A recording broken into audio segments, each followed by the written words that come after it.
In the last lecture, we saw some, like we defined what a reduction is, what is a polynomial time reduction, and then we looked at some problems like vertex cover, independent set, set packing, set cover, and saw that how these are related. How do we establish the relationship between problems, and how do we say that one problem is as hard as the other, and so on.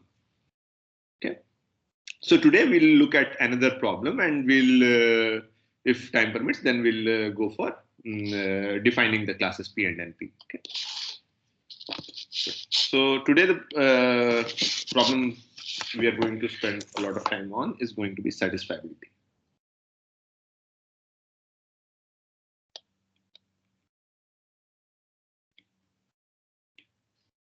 Okay.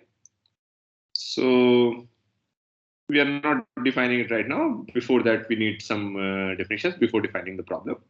So given some Boolean variables, let's say x1 to xn, right? A term is either xi or xi bar, okay, for I in n. And a clause is a disjunction of a clause on, let's say, x1 to xn is a disjunction on terms. For example, x1 or x2 bar or x4 or x5, something like this. Right? And this clause evaluates to true if like so. Okay, so first size of a clause is number of terms in it. Okay. And an assignment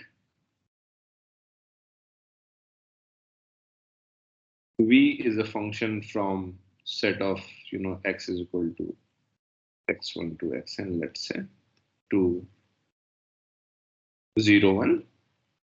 And if xi is equal to 0, then xi bar is equal to 1, xi is equal to 1, xi bar is equal to 0. This is just the normal thing that what does bar mean. And we say that, so now given, so a clause is satisfied by an assignment if that assignment evaluates that clause to be true. Okay. So that is very obvious. So is satisfied by an assignment if that assignment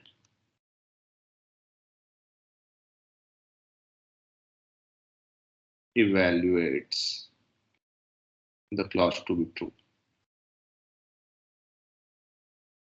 Right? For example, if the assignment here was x1 is equal to 1, x2 is equal to 0, x4 is equal to 1, x5 is equal to 1, then will this evaluate to be true, this clause? Yes, because in fact, like all the terms will evaluate to 1. So for this is a satisfying assignment.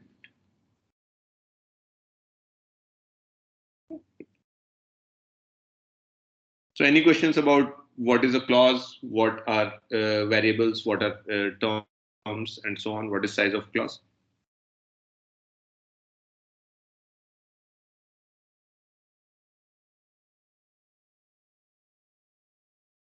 Okay.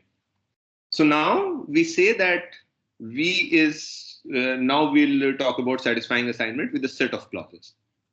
Okay.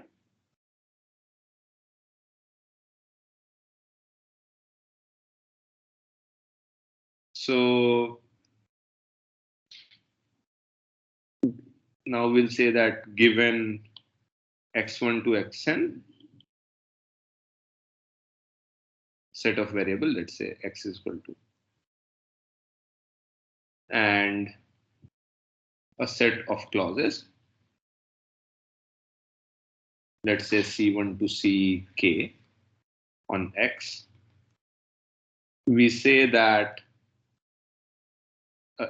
an assignment V from X to 0, 1 satisfies C1 to Ck.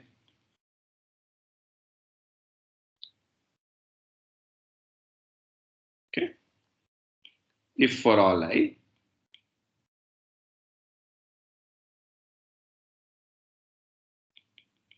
Ci evaluates to 1 by V, like, by the assignment. That's the. So this is just generalizing this definition to multiple clauses. Okay. So we say that an assignment satisfies a collection of clauses if all of them evaluate to be true. Okay. So in other words, or whatever C1 and C2 and so on and Ck evaluates to be true.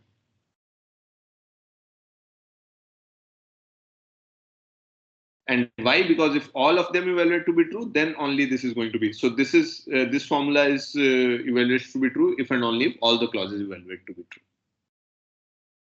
Okay. So for example, if you have C1 as x1, x2 bar, let's say x2 or x3 bar, and x2 or x3 bar, x2 bar or x3 bar, x2 or x3 bar, right? Then is all one assignment satisfying? X1 is equal to 1, x2 is equal to 1, and x3 is equal to 1. If this is the set of clauses.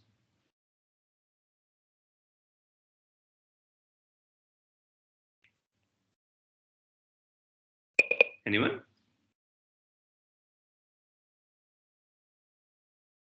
Does all one? Yeah. All one is no or yes?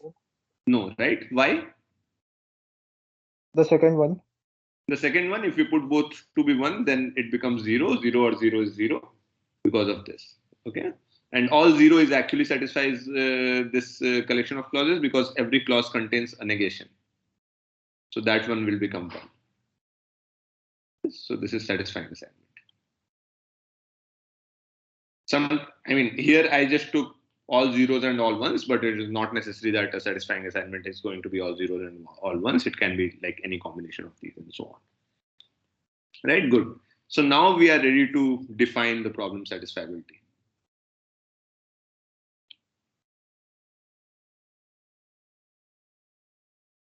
SAT. Okay. So given a set of clauses C1 to Ck over x is equal to x1 to xn, does there exist a satisfying assignment?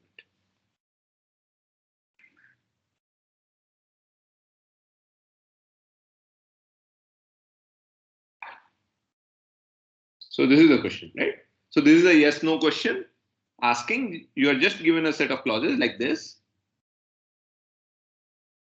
and you are just asked whether there exists a satisfying assignment for this or not. Okay, so that is the problem satisfiability, and a special case of it is called 3-SAT or 3 satisfiability. Let's see if copy paste works. No, it doesn't. That's the problem. So let's duplicate and call it 3 satisfiability.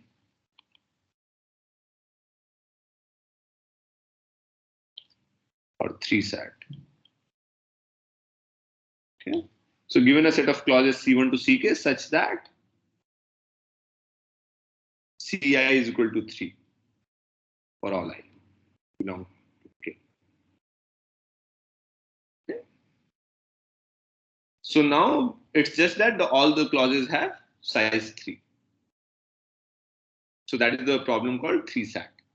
So it might seem like, okay, why are we doing it for 3 and so on? And actually, what happens is that these two problems, even though might look different or similar, I don't know, depending on your perception or what you pay attention to. But there is this very, like, this, in some sense, they are equivalent or they are equally hard. And that's where the limit is. The limit is at 3. So if you come to 2 satisfiability, then 2 satisfiability is polynomial time, but these two problems are NP complete. And we'll see what these things are. But that is how, satisfiability and 3 satisfiability are kind of equivalent, but 2 satisfiability we cannot go. I mean, we can go to, but that is polynomial time solving. So any question about definition of satisfiability?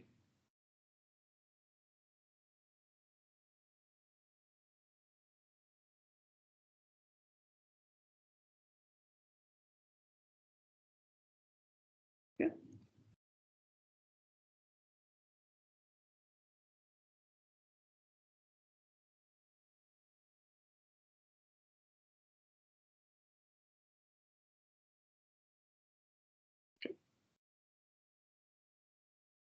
No questions?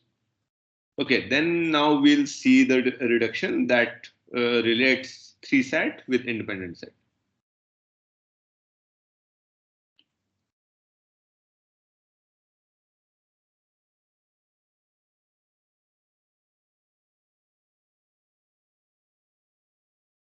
And remember that, what does it mean?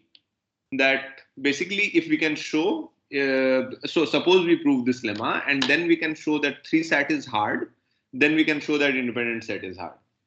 Or if 3 sat cannot be solved in polynomial time, then independent set cannot be solved in polynomial time. So if we have a hardness theory which like includes 3 sat, then we can extend the hardness to independent set. Okay. Good. So now what do we want here? So here so again, the one thing that I want to, keep aside, and even though we had said that, okay, X reduces to Y if there exists, an algorithm A that uses black box of Y.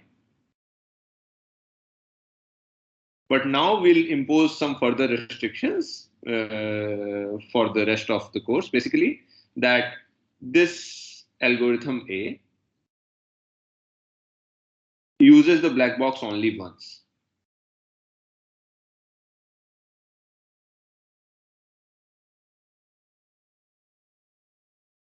And gives the same answer as the black box.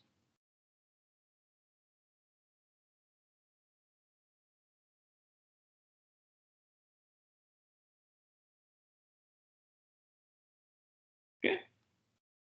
So just like, the algorithm A will do whatever it wants to do, and finally will make an instance of Y to query the black box. And then whatever the black box returns, this will give that answer. It cannot change the answer from yes to no or no to yes or anything. It will just query the black box and get the answer, and that is what it will do. Okay. So, and it can use the black box only once because, of course, it has to give the answer immediately. Okay. So there is a distinction sort of, so if you want to study about it more, like, there is a whole theory around it and so on. But there is a kind of distinction between these kind of reductions and that kind of reductions that we had shown earlier. So these are called Karp reductions.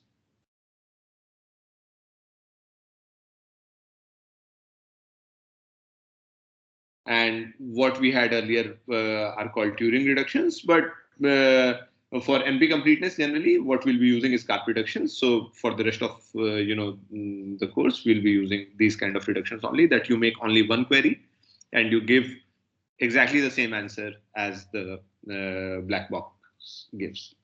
Okay.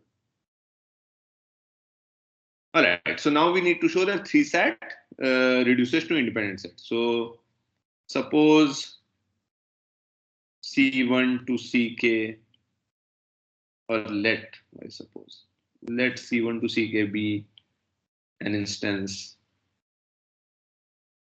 of 3sat, right? So now what do we want to query the black box? We want to get an instance of independent set. And you see that these problems are very different. Like 3sat is a problem which is on variables, and independent set is a problem which is on graphs. So somehow we have to go from this clause and variables to graphs. So we have to make that transition if we want to show this lemma, right?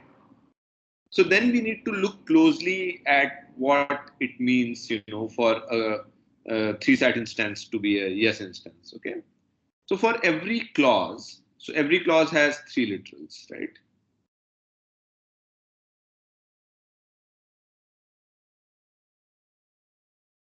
One, two, three. Okay. And from every clause, at least one term should be there that makes it satisfied.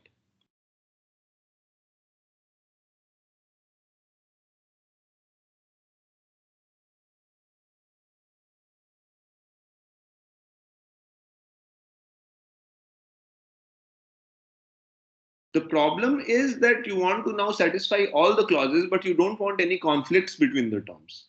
So suppose, this term satisfies this clause, this term satisfies this clause, but what if this is xi and this is xi bar? Then you have a problem, because these two together cannot happen, right? That is not even an assignment. That is not even a valid assignment, if you want to satisfy both of these, because here you will have to put xi is equal to 0 in this one, and in this one you will have to put xi is equal to 1 to satisfy this clause. So we want a consistency throughout the assignment, that okay, there is one assignment that satisfies every clause, right? So that is the thing that we want to encode somehow in a graph. Okay. So how do we do this? So let's say that, okay, for every variable in a clause, so for Ci, we have 3 vertices, let's say. One for each of the each of the terms corresponding to each of the 3 terms.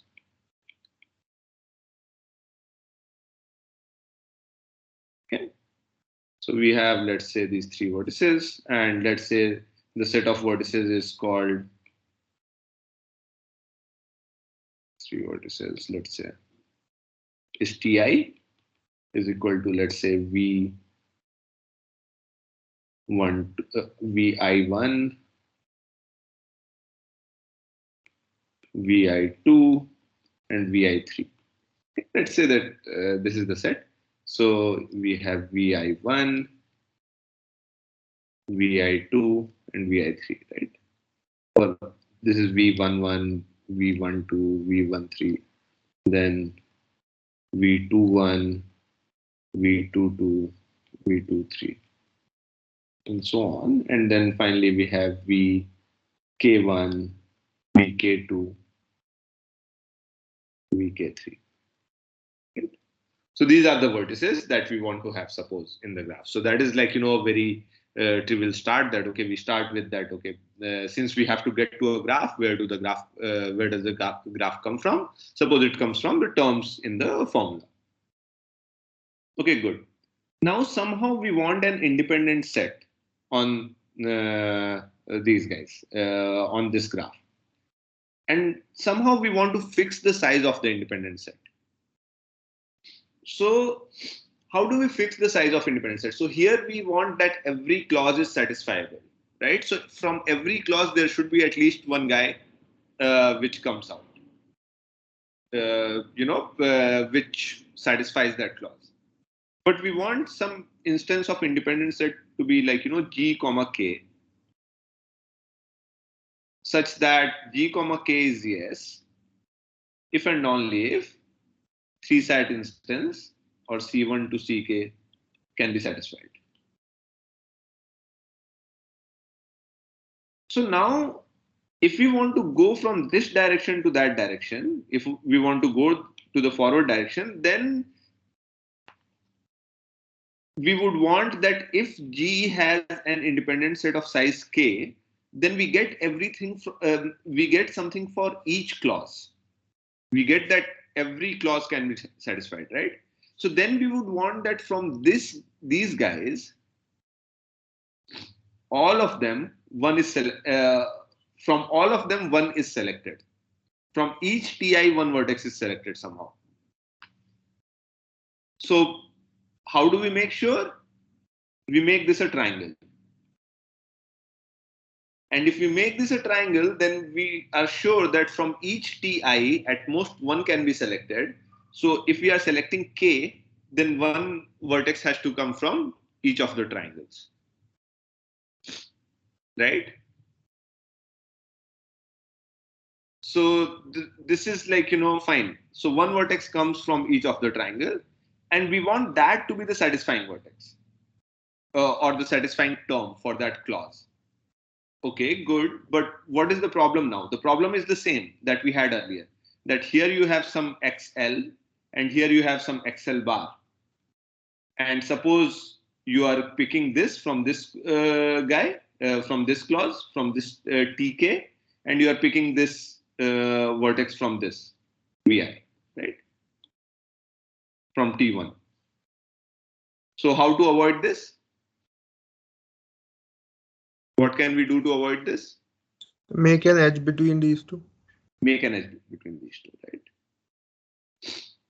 So we put an edge.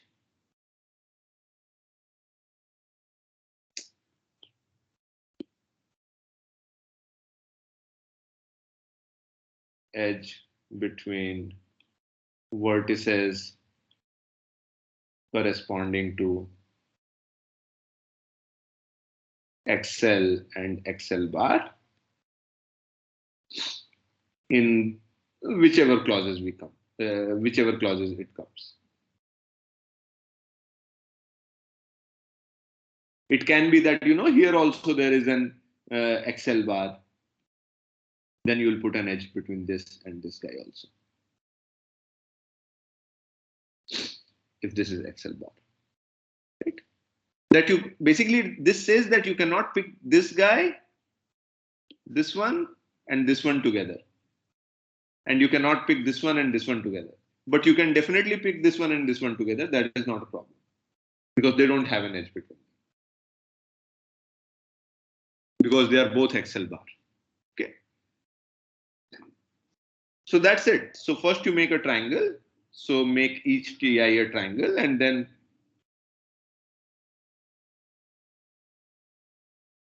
you put this edges. Put an edge between XL and XL bar, the vertices corresponding to XL and XL bar in whichever clause it comes, and that's your construction of G. Okay. So the claim is, or the lemma is, this statement basically, that G comma K is a yes instance of independent set if and only if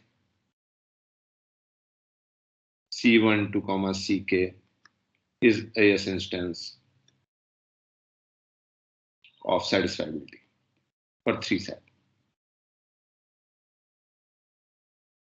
Okay. So which direction should we start with? Does anyone have any idea of any which direction, or like both directions are equally hard or easy, I think, but if anyone has any idea for forward or backward, I can start with that. So what seems easier, moving from independent set in this graph to a satisfying assignment, or from a satisfying assignment to an independent set?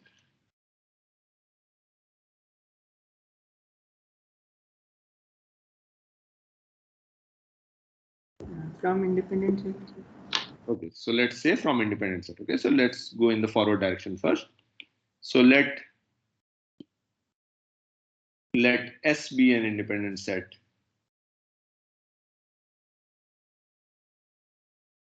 in G of size K. As we have argued earlier also, S has exactly one vertex from each Ti.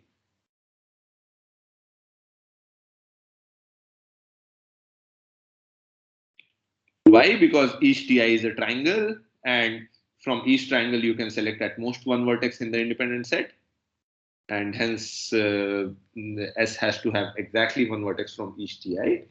So what do we do to get an assignment? We set all the terms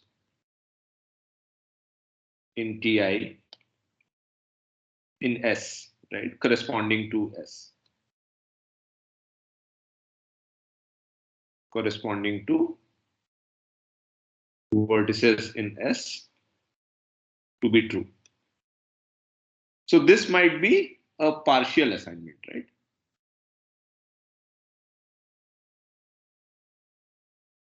Because we have not yet set every variable. We are just setting the variables which are corresponding to the terms in T. So remember that if suppose Vij is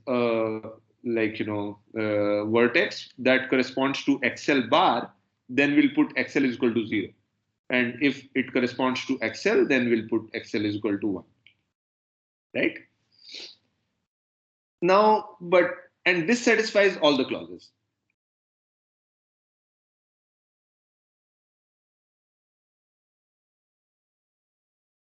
Why? Because Ci, must have a term. So let S is equal to V1 to Vk, where Vi belongs to Ti. So Ci must have, a term corresponding to Vi.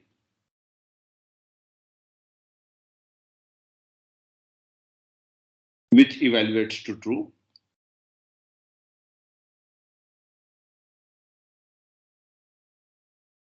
By this assignment, right?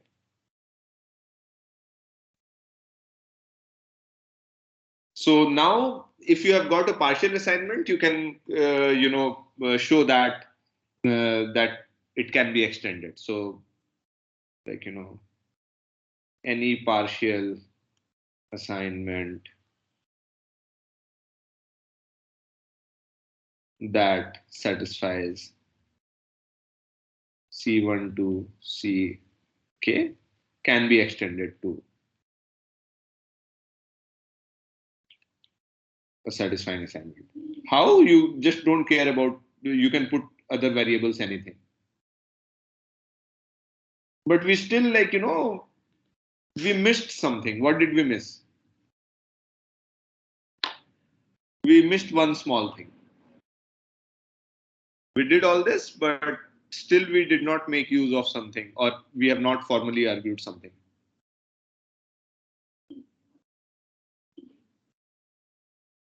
What is it?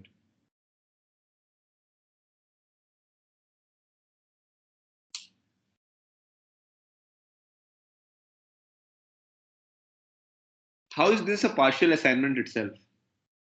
What if there are conflicts? So question is, what if we assigned XL to both 0 and 1?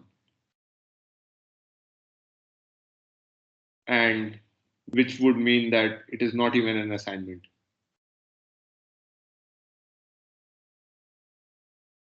Because what are we doing? We are considering it term by term, right? We are looking at some term which occurs in some clause. We are looking at some term which occurs in some other clause. So, but this would not happen. Why this would not happen? Independent set. Because of independent set. So, cannot happen.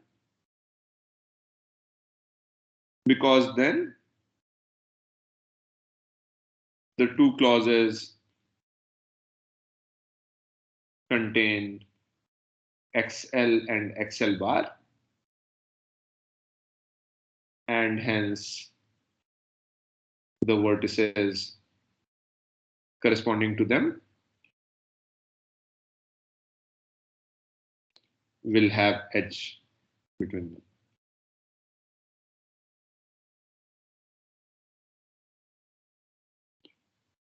Okay, so that's why this is a partial assignment.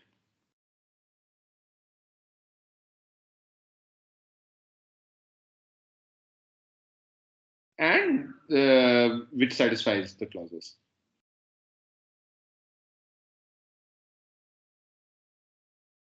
Okay.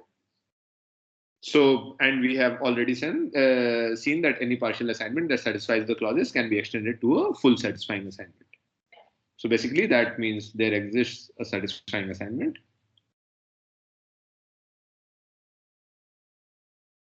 for C1 to Ck, and C1 to Ck is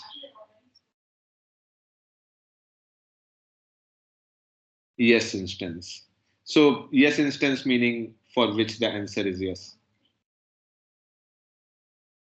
Okay, of 3 set. Okay, so this is the forward direction. I have done it in quite considerable detail, but that is just to give you an idea of how formal proof looks like of these things.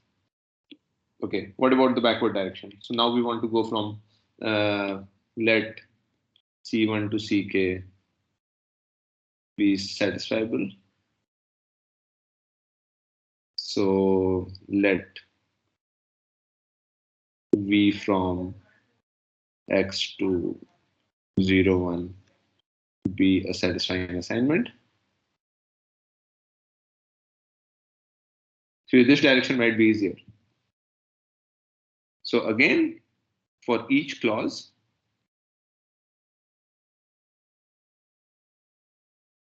let Ci, let Vi be the vertex in G corresponding to the term that makes Ci true, right? And claim is that S is equal to V1 to Vk is an independent set in G. So clearly S has size K. So all we need to show is that S is an independent set. So suppose not,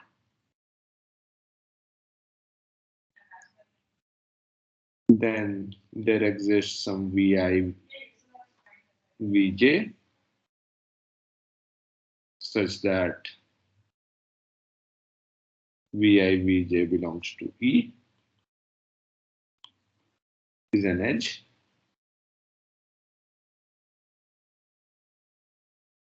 And what does that mean? That means that Vi corresponds to some XL and Vj corresponds to XL bar, or symmetrically the opposite side, but that's fine.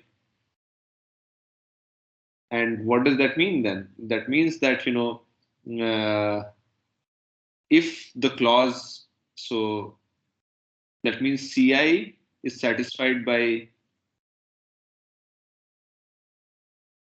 Vi. So what does that mean? That what is the value of XL here? And Cj is satisfied by Vj by vertex, by term corresponding to Vj, Vi.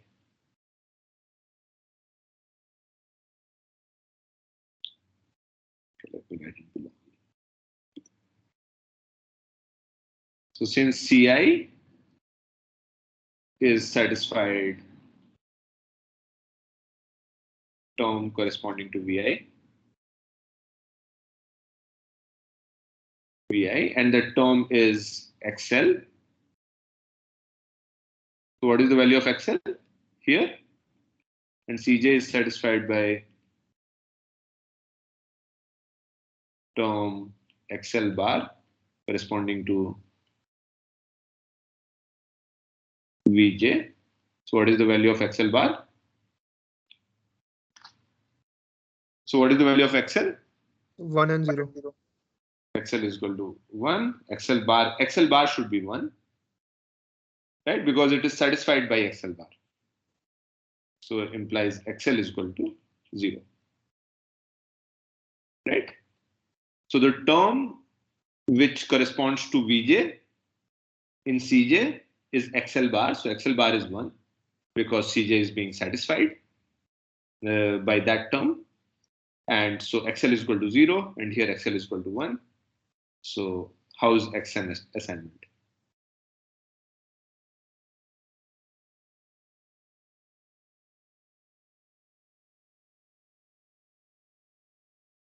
Sorry, contradiction to V being an assignment.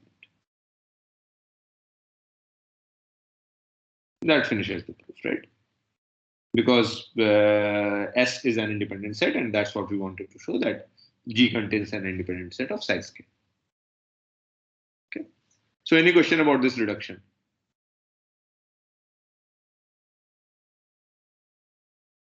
So this is like a gadget reduction where you want to go from one, like, sort of one kind of problem to another kind of problem, right?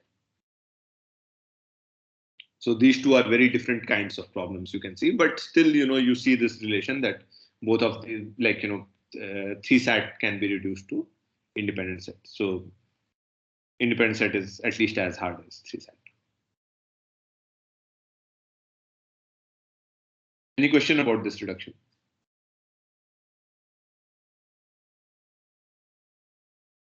Okay. So then one small observation, that is that if you have, like, so transitivity of reduction sort of. So if X polynomial time reduces to Y and Y polynomial time reduces to Z, then X polynomial time reduces to Z. Why is this true?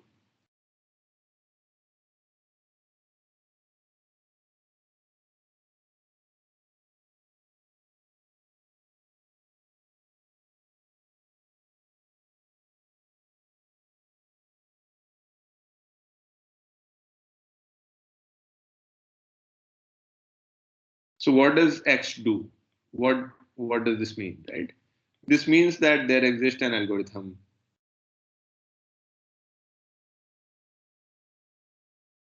A that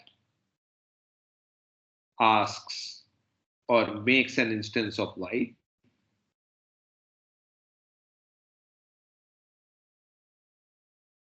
and asks that question.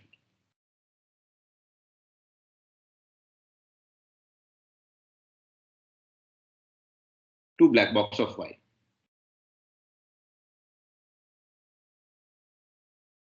Right?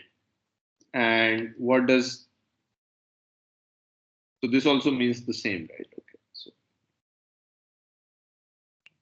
here, and then here it is just there exists an algorithm B, let's say, that makes an instance of Z and asks that question to the black box for Z. So how can we combine these two to get something, an algorithm C? So what does algorithm C does?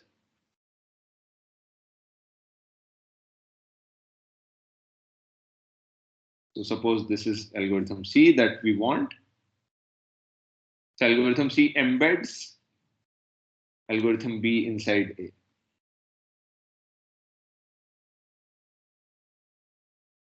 So we got this question, right? Makes an instance of Y. After making the instance of Y, instead of asking this to the black box,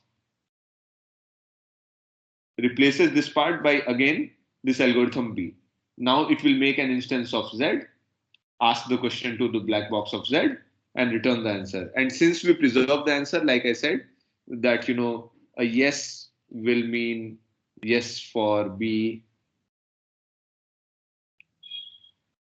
will mean yes for A,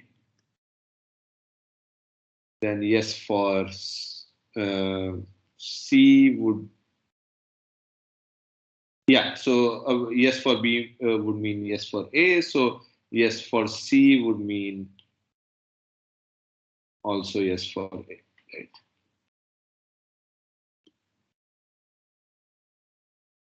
Because you can go from B to C, whatever. Okay, I don't want to say this, but yeah, yes for B would mean yes for A, because yeah, so since B is saying yes, A is also saying yes, so we can say that X belongs to, or the instance belongs to. The final problem is a yes instance if and only if the original instance is a yes instance. So I mean, at least you should get the idea that what we are doing here. Basically, we just embed this algorithm inside this, and instead of asking the question to the black box of Y, now we have got the instance for Y, and then we transform it into an instance of Z and ask it to the black box of Z. And whatever answer this black box gives, that is equivalent to whatever answer this black box will give, and so on. So any question about this?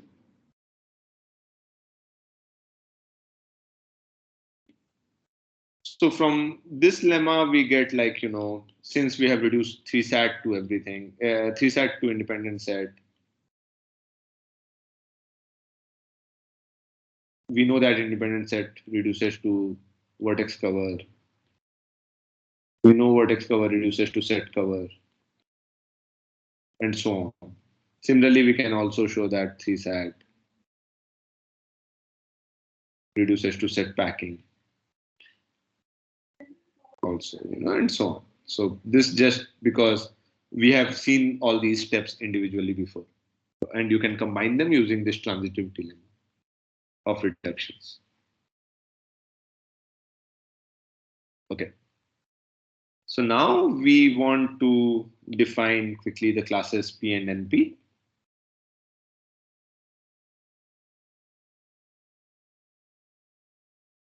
Okay, so before that, this is the difference between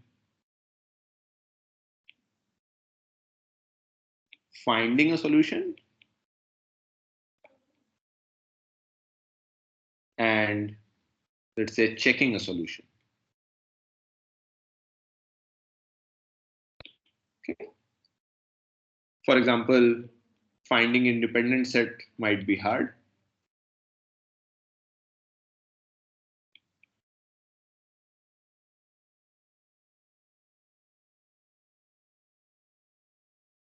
But it is easy to check given a set whether it's an independent set.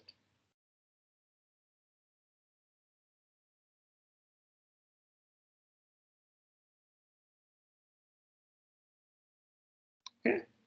Similarly, for SAT,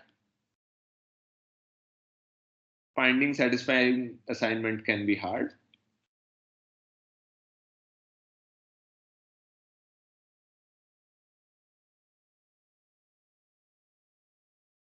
But given an assignment, you can easily check.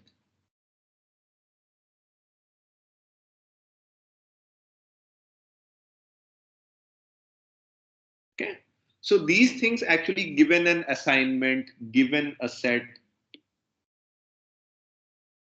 are actually, these are certificates. These can be called certificates that, okay,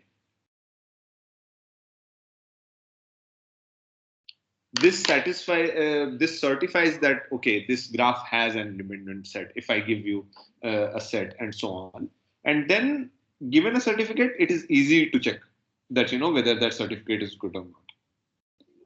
And that might seem obvious for these problems, but there are some problems, for example, for which we don't know that such good certificates or small certificates exist or not. Like, for example, for SAT itself, certificate for formula being not satisfied.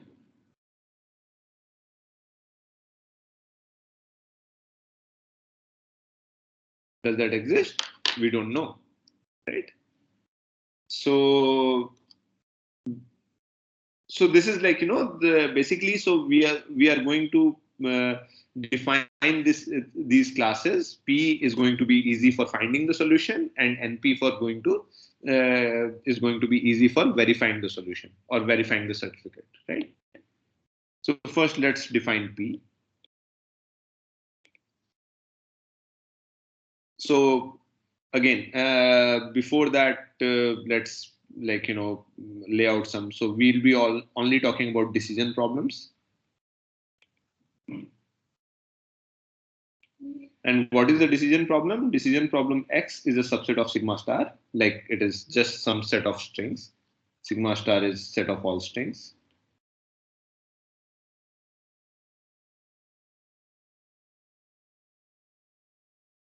Over sigma, which is alphabet.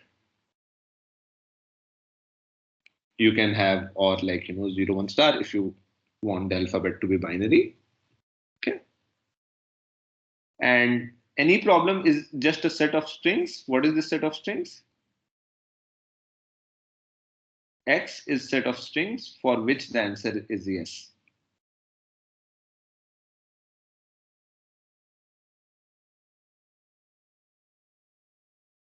Okay. And what is a problem instance?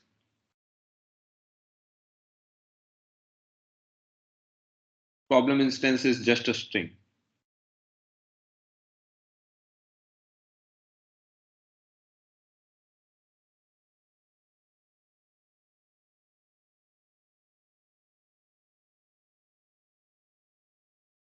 And let's say that string size is n. And we are just given a string s of size n. And what does an algorithm? We say that algorithm A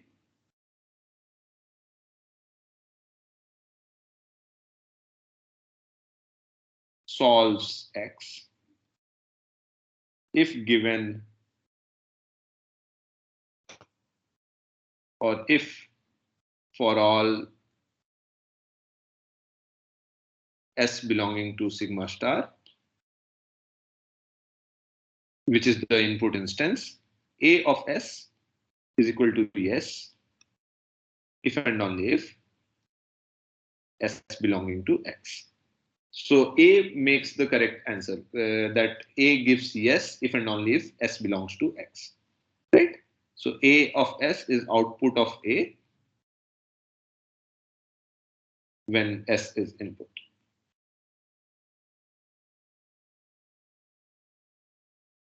Okay.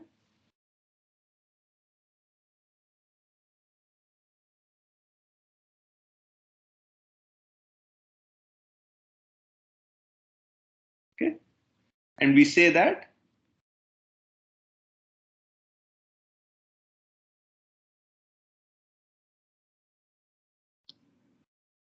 A runs, or A has polynomial running time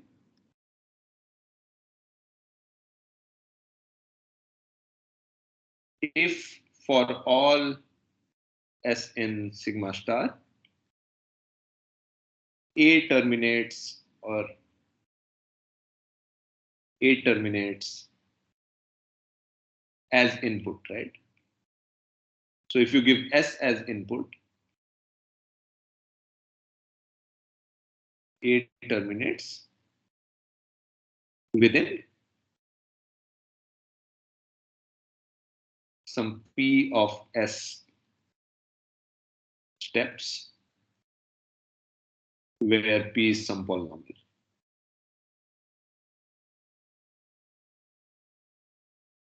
Fixed polynomial.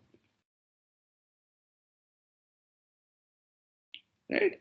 So this is whatever definition we had seen of polynomial time before. This is just saying it more formally, that okay, when do we say that an algorithm runs in polynomial time? If you give it any instance after polynomial number of steps, it stops. Okay. And now we can define the class P, but always remember that now these algorithms that we are talking about, they only output yes or no. Okay, so remember this, that decision problems, answer is just yes or no. Okay. So now what is the class P? Class P is just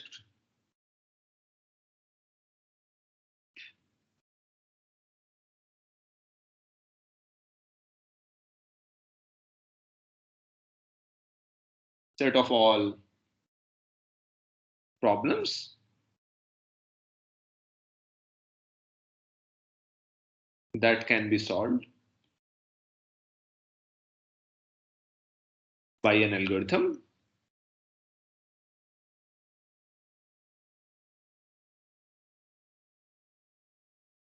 running in polynomial time.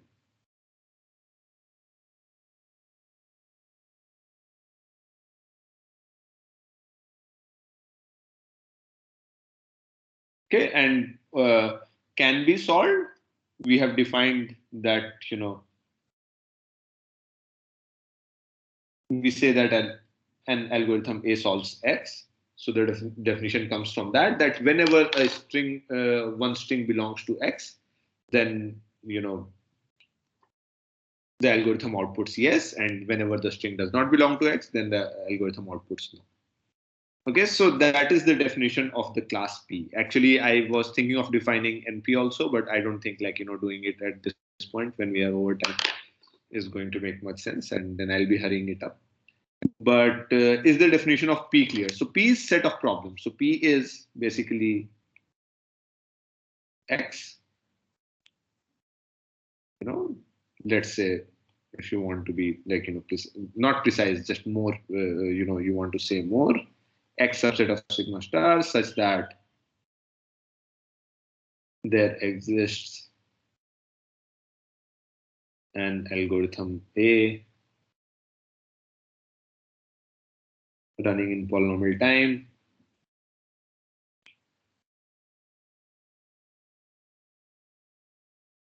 that solves X. Okay? So that is the class P. So any question about this? The definition of P?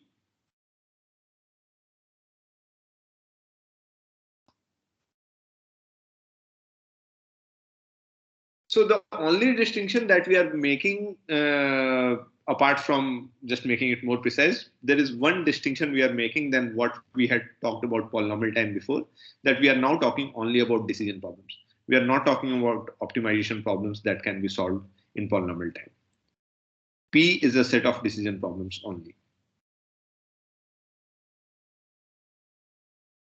Okay. So, and we have seen how optimization problems can be converted into some version of decision problems, and that translation is there. But that is an aside, just to understand what is going behind the scenes. But actually, the way P is defined, it is just a set of decision problems. It is not a set of optimization problems. So please always remember that.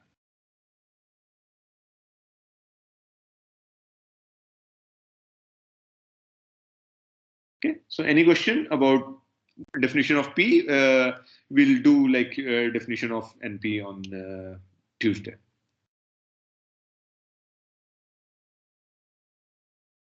Any other questions? Anything?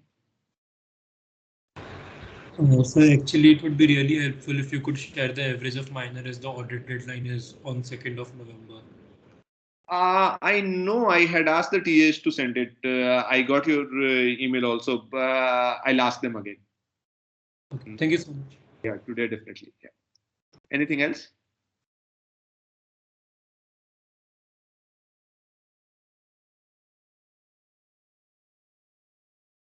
Okay. If not, then thanks for coming, and I'll see you guys on Tuesday.